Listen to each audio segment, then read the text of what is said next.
इसको कानूनी एंगल से कैसे देखा जाए? मैं डीके दुबे जी के पास जाऊंगा। दुबे जी, आप तो अधिवक्ता है, कानून के विशेषज्ञ है और आप इस पूरी प्रक्रिया पर अध्ययन भी करते रहते हैं, तो आपकी पहली प्रतिक्रिया।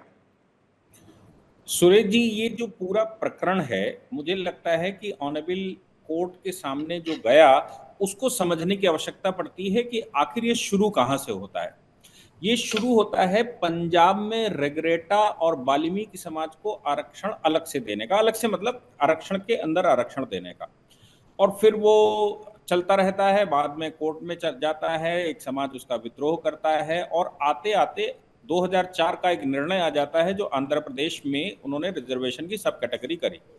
जब वो स्टॉप कर दिया जाता है तो फिर मामला हाईकोर्ट में जाता है पंजाब का, और वो वहां पर स्टे दे देते हैं। फिर सुप्रीम कोर्ट आता है और सुप्रीम कोर्ट उसकी सुनवाई करता है।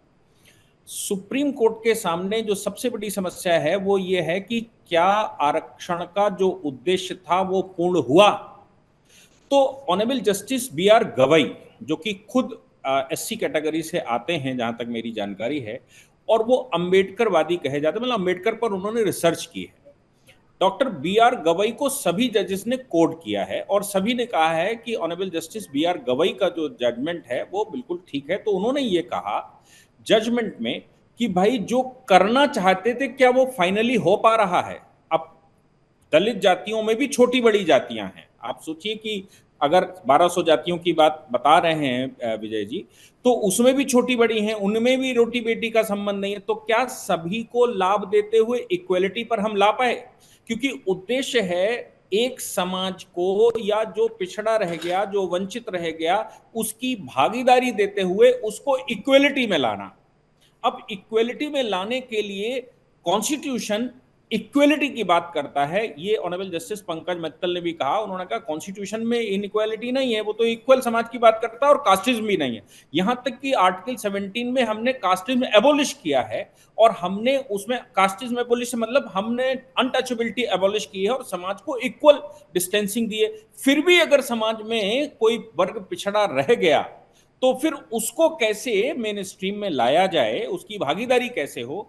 विजय सुनकर शास्त्री जी जो कह रहे हैं वो भागीदारी, पॉलिटिकल भागीदारी की बात है। उस समय डॉक्टर अंबेडकर के टाइम पर आर्टिकल 16(4) था ही नहीं। जो एम्प्लॉयमेंट का रिजर्वेशन है वो था ही नहीं। एम्प्लॉयमेंट का रिजर्वेशन पहले संविधान संशोधन में कॉन्स्टिट्यूशन के बाद आया। वो पॉलिटिकल भागीदारी की बात कर रहे हैं कि पॉलिटिकल भागीदारी अगर सभी समाज की हो जाएगी तो वो अपने लिए कानून बना लेंगे और जो भी समाज में डिस्क्रिपेंसी है वो इक्वेलिटी पर लेकर आएंगे। ये जिम्मेदारी पार्लियामेंट की है, इसलिए उसमें सबको भागीदारी होनी चाहिए। इस पर ऑनरेबल जस्टिस मित्तल ने एक पूरी रिसर्च, उसमें गीता को कोट किया है, उसमें रामचरितमानस को कोट किया है, और उसमें पुराणों को कोट किया है, और बताया है कि भगवत गीता तो कहीं से कास्टिज्म को लेके ही नहीं आती। वर्ण व्यवस्था दूसरा विषय है और कास्टिज्म लेकिन समाज में आ तो गई ही है। उन्होंने कहा समाज में आ तो गई है, इसलिए उस कास्टिज्म के होते हुए जो गलत हुआ है या जो समाज पिछड़ा रह गया है उसको कैसे सामने लाया जाए। इसलिए दो विषय उन्होंने कोट किया है। इसलिए दो विषय जो ऑनरेबल जस्टिस गवई ने कहे हैं, वो एक विषय तो यह है कि जो मार्जिनलाइज रह गई हैं हकीकत में, जिनको अभी तक लाभ नहीं मिला है या जो अति पिछड़ा है, और वो इक्वलिटी में उसको कैसे लाया जाए। इसलिए उसमें राज्य सरकार अपने यहां एक रैशनल इंटरप्रिटेशन करते हुए, रैशनल डेटा इकट्ठा करते हुए उसमें इस प्रकार की व्यवस्था कर सकता है। लेकिन उसके लिए उसके पास डेटा होने चाहिए, उसके पास रीजन होने चाहिए, उसके पास पूरी प्रक्रिया होनी चाहिए। 100% किसी भी जाति को दे दिया जाए ये संभव नहीं है। इसलिए उसमें जातियों में कैसे विभाजन किया जाए, या जातियों में कैसे विभाजन से मतलब आरक्षण को लेकर कैसे उसको डिस्ट्रीब्यूट किया जाए, ये तय करना राज्य सरकार कर सकती है, इसकी अनुमति है। ये जो कानून है, ये जो रूलिंग है, ये कहीं से भी ये नहीं कहती कि हम इंपोज करते हैं, ये कहते हैं कि कर सकते हैं। अब राज्य सरकार के ऊपर है कि वो कैसे करेगा, क्या क्या उसके पास डेटा है, कौन सी व्यवस्था है, और सारे समाज को लाकर एक साथ कैसे खड़ा करेगा, और सारे समाज को कैसे एक साथ मतलब सभी को उसका लाभ मिले कैसे खड़ा करेगा। दूसरी बात उन्होंने कहा कि जो क्रीमी लेयर है वो क्रीमी लेयर SC ST में भी होनी चाहिए, जो अभी तक नहीं है।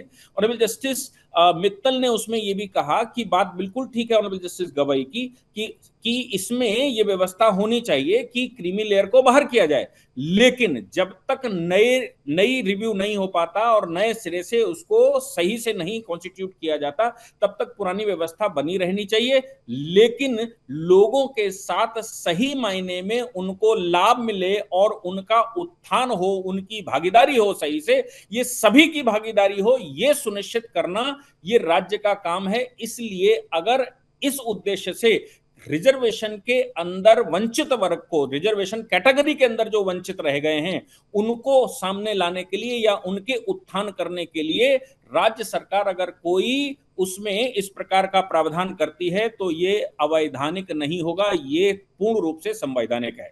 तो मुझे लगता है कि जो अभी उन्होंने क्रीमी लेयर की बात की है, क्रीमी लेयर को अभी कॉन्स्टिट्यूट करना बाकी है, क्योंकि वो ऑब्जर्वेशन है, वो ऑपरेटिव पार्ट नहीं है। अब उसको पार्लियामेंट कैसे लेती है और पॉलिटिक्स कैसे लेती है, पॉलिटिकल लोग कैसे लेते हैं, ये आगे तय होगा। लेकिन उन्होंने अपना मन बता दिया कि भाई ये होना चाहिए, तब हम उत्थान कर पाएंगे। एक बात और जो बड़ी महत्वपूर्ण है, उसमें उन्होंने कहा कि देखिए कास्टिज्म हो तो गया है, और कास्टिज्म में ये जो भेदभाव होना था वो भी हो गया है। इस भेदभाव को दूर करना का एक ही साधन दिखाई पड़ रहा है अभी तक, वो है रिजर्वेशन। लेकिन रिजर्वेशन अगर किसी पार्टिकुलर जाति को दिया जाता है तो कास्टिज्म को बढ़ावा देना भी इसको कहा जा सकता है। इसलिए इसको कैसे रीइवैल्यूएट किया जाएगा कि सभी को मेन स्ट्रीम में लाया जा सके और सबको गीता जी के अनुसार इक्वल स्टेटस में रखा जा सके, कोई छोटा बड़ा भेदभाव अछूत ना हो, इसके लिए ये रिजर्वेशन अभी टूल दिखाई पड़ रहा है। लेकिन इस टूल के अलावा भी कुछ प्रयास और करने की अगर आवश्यकता पड़ती है तो वो लेजिस्लेशन आगे करेगा। तो मुझे लगता है कि संपूर्ण रूप से हिंदू हिंदू हो जाए, वो कास्टों में ना विभाजित हो, और जो पिछड़ा रह गया है वो मेन स्ट्रीम में आ जाए। इसके लिए इस रूलिंग को मुझे लगता है सराहना देनी चाहिए, और ऑनरेबल कोर्ट के 7 जजों की बेंच में ऑनरेबल जस्टिस बी.आर. गवई को पूर्ण रूप से इसका क्रेडिट देना चाहिए, क्योंकि उनकी रूलिंग को ही ध्यान में रखते हुए बाकियों ने भी उसको इंडोर्स करते हुए आगे लिखा है। ये मुझे लगता है कि कोर्ट का एक बहुत अच्छा बिल्कुल। तो दूरगामी